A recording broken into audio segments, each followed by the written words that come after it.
हाँ जी, नमस्कार फ्रेंड्स। सुधार एजुकेटर के इस यूट्यूब प्लेटफॉर्म पर एक बार फिर से आपका स्वागत है। मेरा नाम है विक्रम सुधार।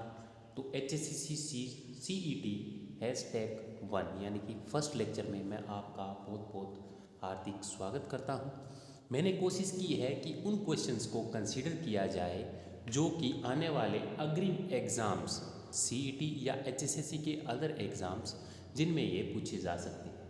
तो ये सीरीज़ लगातार चलती रहेगी। जैसे ही टीचर अवेलेबल हो जाते हैं मैं अदर लेक्चर्स भी आपको प्रोवाइड करवा दूंगा, और वो भी फ्री ऑफ कॉस्ट और एग्जैक्ट टाइम के ऊपर। जो ये हमारा सीईटी का लेक्चर है जो मैं प्रिपेयर करने वाला हूँ, ये हर रोज़ शाम को 8 बजे आपको देखने को मिलेगा। अगर आपको मेरा ये प्रयास पसंद आए तो प्लीज़ चैनल को सब्सक्राइब ज़रूर कीजिएगा और अपने दोस्तों के साथ शेयर कीजिएगा। ठीक है, तो चलिए शुरू करते हैं ज़्यादा समय नहीं लेते हुए। सबसे फर्स्ट क्वेश्चन, किस महिला को बिजनेस सखी का टैग मिला है? बताएं। मनीषा, अंजू बाला, रजनी या मोनिका। ये चार आपके पास ऑप्शन हैं। तो बिजनेस सखी का टैग पिछली बार 2020 में दिया गया था, और ये किसको मिला है इसके लिए आप आंसर देख लीजिए। ये रहा आपके सामने आंसर। तो अंजू बाला जी को ये है बिजनेस सखी का जो है वो टैग मिला है। अब इन्हें बिजनेस सखी का टैग क्यों मिला है ये जान लीजिए। ये एक्चुअली में सिलाई मशीन से कार्यरत रहती हैं, और इन्होंने अपना एक ग्रुप बना रखा था 20 से 50 के बीच का। और फिर ये ग्रुप जो है अलग अलग गाँव में फैल गया, और इन्होंने काफ़ी अच्छा अपना बिजनेस जो है वो सेटअप कर लिया है सिर्फ अपनी सूझबूझ से, जिसके कारण इन्हें बिजनेस सखी का जो है वो ये टैग मिला है। काफ़ी मेहनती महिला रही हैं, और इन्होंने मतलब अपने दम पर काफ़ी अच्छा जो सेटअप है वो तैयार कर लिया है। इस तरह के सेटअप की मैं उम्मीद करता हूँ भी महिला आगे आएँ और इस तरह का सेटअप जो है वो खुद ब खुद तैयार करे। चलिए नेक्स्ट क्वेश्चन की ओर चलते हैं। चलिए, ये कुछ हरियाणा के भूगोलिक क्षेत्र हैं और उनके उपनाम जो हैं वो बहुत बार पूछे जाते हैं। तो उन उपनामों के बारे में हम चर्चा करेंगे, पूरी चर्चा करेंगे।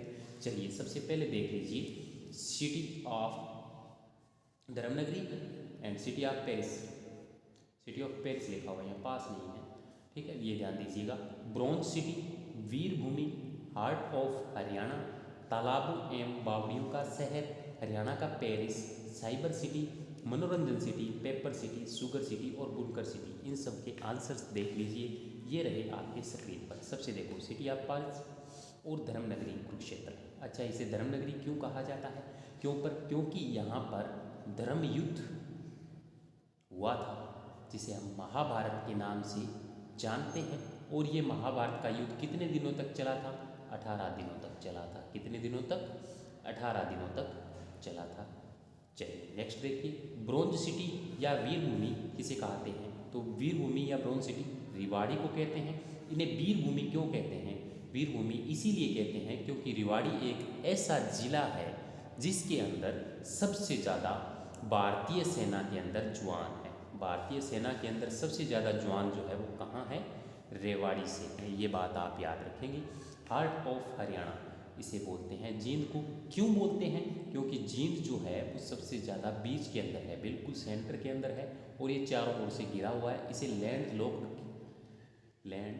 लॉक्ड डिस्ट्रिक्ट भी कहा जाता है। ये बात भी आप ध्यान रखेंगे। चलिए, तालाबों एवं बावड़ियों का शहर नारनौल को कहा जाता है। किसको? नारनौल को तालाबों एवं बावड़ियों का शहर कहा जाता है। इसको इस तरह से याद रखें। देखो, नारनौल, नौल से नाला याद रखिए आप। और नाला कहाँ होता है? जहाँ पर तालाबें और बावड़ियाँ बहुत ज़्यादा हो, वहाँ पर नाले निकलते हैं ताकि पानी की निकासी हो सके। इस तरीके से आप इसको आसानी से याद रख सकते हैं। हरियाणा का पेरिस किसे कहा जाता है? करनाल को। और करनाल को एक नाम से और जाना जाता है, इसे बोला जाता है सीएम सिटी। सीएम सिटी यानी कि हमारे जो सीएम हैं मनोहर लाल खट्टर, उनकी ये कॉन्स्टिट्यूएंसी रही है, इसीलिए इसे सीएम सिटी के नाम से भी जाना जाता है। चलिए, साइबर सिटी और मनोरंजन सिटी देखिए। साइबर सिटी बनाने का जो है वो गुरुग्राम के अंदर है। साइबर सिटी क्यों कहा जाता है? अभी ये बहुत बड़ी साइबर सिटी के रूप में जो है उभरी है हरियाणा के अंदर, और मनोरंजन सिटी भी गुरुग्राम को कहा जाता है। आप याद रखें, जितनी प्रकार की साइबर यानी कि इंटरनेट रिलेटेड एक्टिविटीज़ हैं वो सारी की सारी गुरुग्राम में होती है। ठीक है, चलिए पेपर सिटी, पेपर सिटी कहते हैं यमुना नगर को। अब इसे याद क्यों रखेंगे, क्योंकि यमुना नगर के अंदर जंगल है और जंगल से ही सबसे ज़्यादा पेपर बनते हैं, तो आप इसे इस तरीके से भी याद रख सकते हैं, क्योंकि यमुना नगर में सबसे ज़्यादा पेपर बनाए जाते हैं, इसीलिए यमुना नगर को पेपर सिटी के नाम से जाना जाता है। शुगर सिटी के अंदर पलवल और रोहतक आते हैं, क्योंकि यहाँ पे गन्ना काफ़ी ज़्यादा मात्रा में होता है। बुनकर सिटी पानीपत, बुनकर सिटी कहाँ है, पानीपत को बुनकर सिटी कहा जाता है। ये कई बार पेपर में पूछा गया है। तो ये जो हरियाणा के जिलों के भौगोलिक क्षेत्रों के जो उपनाम हैं, आप इन्हें याद रखें, ये बहुत बार पेपर में पूछे जाते हैं। चलिए बढ़ते हैं हमारे नेक्स्ट क्वेश्चन की ओर। ये रहा आपके स्क्रीन पर, हरियाणा के किस जिले से हर्ष की ताम्र मुद्रा प्राप्त हुई है। देखो ये मुद्राएं यहाँ पर जितनी भी मतलब खुदाई के कारण जो जो चीज़ें निकली है, उनके ऊपर मैं आपको एक स्पेशल वीडियो प्रोवाइड जरूर करवाऊंगा, क्योंकि इस तरह के क्वेश्चन बहुत बार पेपर में पूछे जाते हैं। बताइए इसका आंसर, पानीपत, झज्जर, झांसी, सोनीपत या मेवाड़। आपके पास 15 सेकंड है, आप स्क्रीन को पॉज करें और इसका आंसर सोचें। चलिए ये रहा आपके सामने आंसर, झज्जर। झज्जर में जो हर्ष की ताम्र मुद्रा है वो मिली है। ठीक है, हर्ष की ताम्र मुद्रा, हर्षवर्धन, ठीक है, इनकी ताम्र मुद्रा हमें कहाँ से प्राप्त हुई है, झज्जर से। इसकी एक ट्रिक से अलग से मैं पूरी वीडियो आपको प्रोवाइड करवा दूंगा, और इससे रिलेटेड जितने भी क्वेश्चन बनेंगे कल आपको ये पूरा का पूरा इसी पर लेक्चर होगा। ठीक है, चलिए बढ़ते हैं नेक्स्ट क्वेश्चन की ओर। हरियाणा के किस स्थान से समुद्रगुप्त के सिक्के प्राप्त हुए? पहले हर्ष के नाम से हुए थे, हर्षवर्धन के जो ताम्र मुद्रा थी वो कहाँ से मिली थी हमें, झज्जर से। कहाँ से जी, झज्जर से। अब बताएं समुद्रगुप्त के सिक्के कहाँ से मिले थे, राखीगढ़ी, बनावली, मित्ताथल या कपालमोचन। आंसर है आपकी स्क्रीन पर, मित्ताथल से समुद्रगुप्त के जो सिक्के हैं वो प्राप्त हुए हैं। देखो इसको इस तरीके से आप याद रख सकते हैं, समुद्र ये धरती है, इसके अंदर 25% सिर्फ क्या है, एरिया जो है वो मिट्टी है, बाकी 75% एरिया पानी है, जिसे हम बोलते हैं समुद्र के अंदर समुद्र है। और यानी कि मिटा हुआ थल, थल को छोड़ के जो चीज़ें बची हुई है वही समुद्र है। इसको इस तरीके से आप कोडिंग करके याद रख सकते हैं बड़ी आसानी से। चलिए बढ़ते हैं नेक्स्ट क्वेश्चन की ओर। ये रहा आपके स्क्रीन पर, क्या है, हरियाणा के प्राचीन इतिहास से संबंधित एक अभिलेखों के ऊपर कल की वीडियो होगी पूरी की पूरी। एक अभिलेख किस देश से प्राप्त हुआ है, बताइए, थाईलैंड, वियतनाम, लाओस या कंबोडिया। तो आंसर है आपकी स्क्रीन पर, वियतनाम। वियतनाम से हमें क्या प्राप्त हुआ है, इतिहास से एक अभिलेख जो कि वियतनाम से प्राप्त हुआ है। वियतनाम से हमें इतिहास, प्राचीन इतिहास का एक बहुत ही महत्वपूर्ण अभिलेख जो है वो प्राप्त हुआ है। चलिए बढ़ते हैं नेक्स्ट क्वेश्चन की ओर। हरियाणा में खगोष्ठी लिपिबंध अभिलेख कहाँ से प्राप्त हुआ? सबसे इम्पोर्टेंट क्वेश्चन आप आज के सेशन का, अगर कोई क्वेश्चन पूछा जाएगा तो ये क्वेश्चन जरूर पूछा जाएगा। आप इसे 5 स्टार से मार्क कर सकते हैं। अम्बाला से, पानीपत से, करनाल से या हिसार से। तो इसका आंसर है करनाल से। खरोष्टी कै करनाल से खरोष्टी। इस तरीके से आप आसानी से इसे लिपि, देखो इसके अंदर लिपिबंध लिखा हुआ है, लिपि हमारी कहाँ से स्टार्ट होती है, कै से, और ख़त्म कहाँ होती है, कै गै। ये सब इस तरीके से आप इसे कोड आसानी से करके याद रख सकते हैं। चलिए बढ़ते हैं नेक्स्ट क्वेश्चन की ओर। ये रहा आपकी स्क्रीन पर, हरियाणा में जैन धर्म का प्रमुख केंद्र था, कौन सा था, बताएं, थानेसर था, हांसी, अग्रोहा या ये सभी। तो इसका आंसर है ये सभी। जैन धर्म के सबसे प्रमुख केंद्र थानेसर, हांसी, अग्रोहा सभी थे। तो इसका आंसर क्या है, डी। चलिए बढ़ते हैं नेक्स्ट क्वेश्चन की ओर। ये रहा आपकी स्क्रीन पर, जैन कवि पुष्पदत्त ने अपने किस ग्रंथ में सर्वप्रथम हरियाणा शब्द का प्रयोग किया था, बताएं, पद्म पुराण, महापुराण, जय पुराण या हम पुराण। तो जैन कवि जो पुष्पदत्त थे, उनकी सबसे महत्वपूर्ण जो ग्रंथ जो रहा है वो है महापुराण, तो इसका आंसर भी है महापुराण। होप सो आपको ये समझ में आया होगा। बढ़ते हैं नेक्स्ट क्वेश्चन की ओर। जैन ग्रंथों में हरियाणा के किस स्थान का अधिक उल्लेख किया गया है? तो ये क्वेश्चन भी काफ़ी अच्छा क्वेश्चन है। आप मुझे बताएं, कुरुक्षेत्र का, पानीपत का या रोहतक का? ये क्वेश्चन आपके लिए रहेगा, ठीक है। ये आप मुझे सर्च करके या किसी तरीके से ही कमेंट सेक्शन में बताएंगे। वैसे तो आपको पता चल ही गया होगा कि इसका आंसर क्या है, फिर भी एक बार आप सर्च करेंगे तो उसके अंदर पूरी आपको जानकारी मिल जाएगी। आपके लिए ये क्वेश्चन मैंने रखा था जानबूझकर। चलिए नेक्स्ट क्वेश्चन की ओर बढ़ते हैं। किस पुराण में हरियाणा के प्राचीन इतिहास की जानकारी जो है वो मिलती है? बताइए। नारद पुराण में, मत्स्य पुराण में, विष्णु पुराण में या वामन पुराण में? टोटल पुराण कितने हैं? टोटल पुराण बताएं मुझे कितने हैं। ऑप्शन दे देता हूँ, 18, 22, 20 या 24, ठीक है। और सबसे बड़ा पुराण कौन सा है, सबसे छोटा पुराण कौन सा है, ये भी आप मुझे कमेंट सेक्शन में कमेंट करके ज़रूर बताएंगे। नेक्स्ट वीडियो में इसका आंसर मैं आपको दे दूँगा। चलिए इसका आंसर देख लीजिए। इसका आंसर जी है, ये है मत्स्य पुराण। ये मैंने आंसर इसके अंदर डालना भूल गया। इसका आंसर क्या है? मत्स्य पुराण। मत्स्य पुराण में हरियाणा की जो प्राचीन इतिहास की जानकारी है वो मिलती है। चलिए बढ़ते हैं नेक्स्ट क्वेश्चन की ओर। हरियाणा का स्थापना दिवस कब मनाया जाता है? सभी को पता है 1 नवंबर को हरियाणा का स्थापना दिवस जो है बनाया जाता है। 1 नवंबर 1966 को ये पंजाब से अलग हो गया था और पंजाब का 35% हिस्सा जो है वो हरियाणा को मिला था। और इसके अंदर जो कमेटी बनी थी उसका नाम आप मुझे बताएंगे कि किस कमेटी की रिकमेंडेशन पर हरियाणा को बनाया गया था। इस दिन 3 राज्य बने थे, कौन कौन से?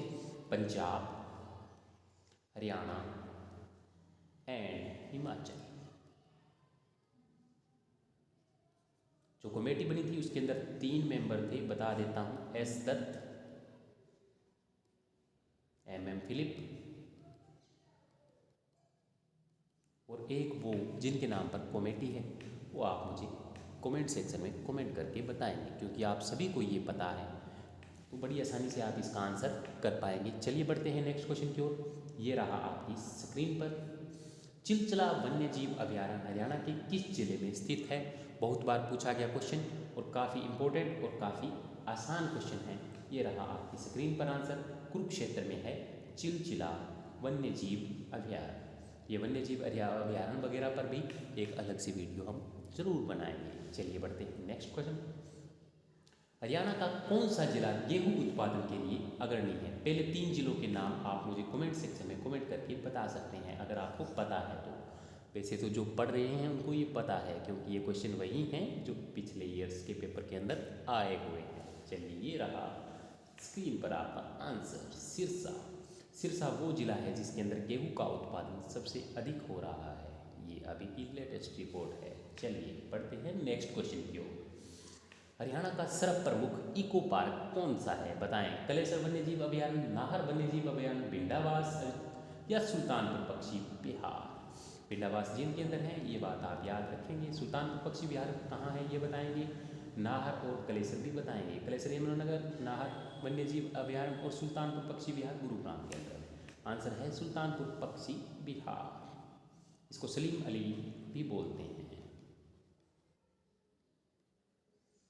ठीक है। होप सो आपको समझ में आ गया होगा। मैं 20 मिनट या 25 मिनट ही आपके लूँगा, जिसके अंदर हर रोज़ मोस्ट इम्पोर्टेंट 30 क्वेश्चंस आपके लिए लेकर आता रहूँगा। चलिए बढ़ते हैं नेक्स्ट क्वेश्चन की ओर। ये रहा आपकी स्क्रीन पर। राष्ट्रीय राजधानी क्षेत्र यानी कि NCR, नेशनल कैपिटल रीजन, और हरियाणा के सबसे ज़्यादा ज़िले इसके अंदर आते हैं नेशनल कैपिटल रीजन के अंदर।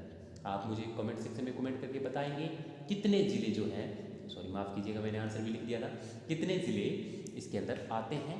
तो इसके अंदर हिसार एक ऐसा ज़िला है जो NCR के अंदर नहीं आता। ऊपर वाले जो सारे के सारे ज़िले हैं वो NCR के अंदर आते हैं। चलिए बढ़ते हैं नेक्स्ट क्वेश्चन की ओर। ताजेवाला नामक स्थान से हरियाणा की कौन सी नहर निकाली गई है? तो ये बताइए, आप सोच के मुझे बताइए। और ये आंसर है पश्चिमी यमुना नहर ताजेवाला से निकाली गई है। देखिए, अगर आप इस वीडियो पे अच्छा रिस्पांस देते हैं तो कल से मैं टॉपिक वाइज जैसे हरियाणा की नहरें, टॉपिक वाइज हरियाणा की नहरें, हरियाणा के कारखाने, हरियाणा के न्यूज़पेपर, हरियाणा के कवि, हरियाणा का इतिहास, ये सब अलग अलग टॉपिक वाइज वीडियोस जो है वो लेकर आता रहूँगा। अगर ये वीडियो आपको पसंद आती है तो प्लीज़ इसे शेयर, सब्सक्राइब और कमेंट करना भी ना भूलें। धन्यवाद। चलते हैं, बढ़ते हैं नेक्स्ट क्वेश्चन की ओर। ये रहा आपकी स्क्रीन पर। हरियाणा राज्य के प्रथम राजकवि कौन थे? सभी को पता है, उदयभान हंस जी हरियाणा के प्रथम राजकवि थे। चलिए नेक्स्ट क्वेश्चन की ओर बढ़ते हैं। शिव शंभू का चिट्टा के लेखक कौन है? सबको पता है, बताइए। बाल मुकुंद गुप्त। शिव शंभू का चिट्ठा most important, second most important question है, इसे 5 स्टार आप मार्क कर सकते हैं। 2 क्वेश्चन ऐसे हैं जो अग्रिम आने वाले एग्जाम्स में पूछे जा सकते हैं। चलिए बढ़ते हैं नेक्स्ट क्वेश्चन की ओर। गजपत सिंह ने किस स्मारक का निर्माण करवाया था? सोना का किला, जींद का किला, चोर गुम्बद या त्रावड़ी का किला? ये रहा आपकी स्क्रीन पर आंसर। जींद का किला का निर्माण किसने करवाया था जी? गजपत सिंह ने इस स्मारक का निर्माण करवाया था। आपके लिए आंसर, इसका दूसरा नाम क्या है? इसे और किस नाम से जाना जाता है? सर्च कीजिएगा और मुझे कमेंट सेक्शन में बताइएगा। चलिए नेक्स्ट क्वेश्चन। माफ़ कीजिएगा, साइना नेहवाल हरियाणा के किस जिले से संबंधित है? तो वो हिसार जिले से संबंधित रखती हैं साइना नेहवाल। बहुत ही ज़बरदस्त, बेहतरीन और अविश्वसनीय खिलाड़ी हैं। इन्होंने भारत का नाम बहुत बार ऊंचा किया है। इनके नाम से ही बेटियां भारत की जानी जाती है। ये हरियाणा की शान है। अगर बेटियों की तुलना बेटों से की जाए तो ये हरियाणा की जो बेटियां हैं बेटों से कहीं आगे निकल रही है। वो अलग बात है, नीरज चोपड़ा जी ने सबको पछाड़ दिया है, पर बेटियां फिर भी मेडल लाने में आगे हैं। यूपीएससी में बेटियां आगे हैं। हरियाणा की बेटियों ने वाकई में कमाल कर रखा है, तो इनके लिए एक सल्यूट तो बनता है। चलिए नेक्स्ट क्वेश्चन देखते हैं। ये रहा आपकी स्क्रीन पर। सुल्तानपुर पक्षी विहार कहाँ है? मैंने पहले ही बता दिया था, गुड़गांव में सुल्तानपुर पक्षी विहार है। इसे सलीम अली के नाम से भी जाना जाता है।